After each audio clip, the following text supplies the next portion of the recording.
पूरे रास्ते यानी 14.5 घंटे के इस पूरे सफर में मुख्तार के साथ रही टीवी9 भारतवर्ष की टीम। रोपड़ जेल से बांदा तक साई की तरह टीवी9 भारतवर्ष की टीम मौजूद थी। टीवी9 के साथ रोपड़ जेल से बांदा जेल तक का सफर, बांदा पहुंचने की ये पूरी कहानी सुनिए हमारे रिपोर्टर की जुबान। पंजाब की रोपड़ से लेकर उत्तर प्रदेश के बांदा तक 900 किलोमीटर का सफर और लगभग 14 घंटे का समय। अब मुख्तार अंसारी पंजाब से बांदा आ चुका है। हमारे दो सहयोगी मोहित मल्होत्रा और पुनीश शर्मा लगातार उस काफिले के साथ थे जिस काफिले की एम्बुलेंस में मुख्तार अंसारी को लाया जा रहा था। आप लगातार फॉलो कर रहे थे मोहित, सांसें अटकी हुई थी क्या मुख्तार की? देखिए, जब रोपड़ जेल से निकाला गया तब जो रोपड़ जेल सूत्र थे उन्होंने ये बताया कि यूपी पुलिस के जब अधिकारी अंदर पहुंचे तो वहां पर अपनी सेहत का हवाला एक बार फिर से दिया मुख्तार अंसारी ने। उसने कहा कि मेरी सेहत ठीक नहीं है। इमोशनल कार्ड उसने खेलने की कोशिश की, लेकिन ये बात शायद यूपी पुलिस के अधिकारियों को भी पता थी, पंजाब की जो रोपड़ जेल की अथॉरिटीज़ हैं वहाँ के जो अधिकारी हैं उनको भी पता थी कि ये सिर्फ अब बातें ही रह गई हैं, क्योंकि सुप्रीम कोर्ट जो कि देश का सबसे बड़ा न्यायालय है उसने जब अपने आदेश में कह दिया कि आपकी सेहत ऐसी नहीं है कि आप यात्रा नहीं कर सकते, उन दलीलों को खारिज कर दिया।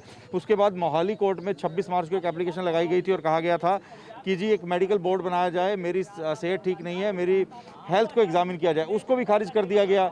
तो फिर अब कोई दलील थी नहीं, तो इमोशनल कार्ड खेलने का कोई फायदा नहीं था। ऐसा लग रहा था उस समय कि एम्बुलेंस नक्शे से गायब हो गई थी क्या? देखिए, एम्बुलेंस आगे चल रही थी, उसके आगे एक पुलिस की गाड़ी थी और एम्बुलेंस को घेर करके पीछे 6 गाड़ियां और चल रही थी। टोटल 8 पुलिस की गाड़ी थी। लेकिन जैसे ही सट्टी थाना पहुंचा, मीडिया की गाड़ी पीछे थी, 2 सीओ की गाड़ी हम मीडिया वालों को पीछे रख के चली थी, मतलब आगे नहीं जाने दे रही थी। अचानक जो गाड़ी एम्बुलेंस थी वो गायब हो जाती है। हालांकि हमारी जो नजर थी वो काफी पहले हम लोगों ने रखी थी और साफ नजर आ रहा था कि थाने के अंदर जा रही है, लेकिन क्यों जा रही है ये बड़ा सवाल था। क्या विकास दुबे की तरह का कुछ होने जा रहा है या कुछ और बात है? इसलिए और पुलिस कहने लगी कि हमें नहीं पता, हमें नहीं पता। जब हमने पूछने की कोशिश की तो कोई कुछ नहीं बता रहा था। मुरथल में गाड़ी रुकी, मैं वहां पर मौजूद था।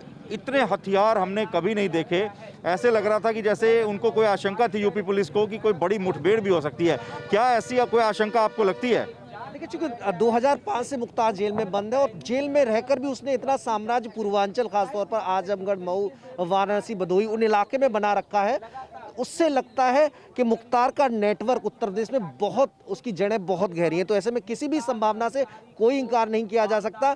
मैं आपसे पूछना चाहता हूं कि आप पूरी रात यहां पर खड़े रहे, आपको क्या लग रहा था कि क्या वाकई में सुरक्षित पहुंचेगा? आपके जहन में क्या चल रहा था उस वक्त? देखिए, चूंकि योगी आदित्यनाथ लगातार हर चीज़ की मॉनिटरिंग कर रहे थे, तो ऐसे में बहुत पुलिस की सुरक्षा के बीच उसे लाया जा रहा था। तो कहीं कोई किसी के मन में शंका नहीं थी, क्योंकि यूपी पुलिस बहुत जिम्मेदार है और मुस्तैदी से अपना काम करती है। तो सबको भरोसा था, सिवाय मुख्तार के परिवार के अलावा।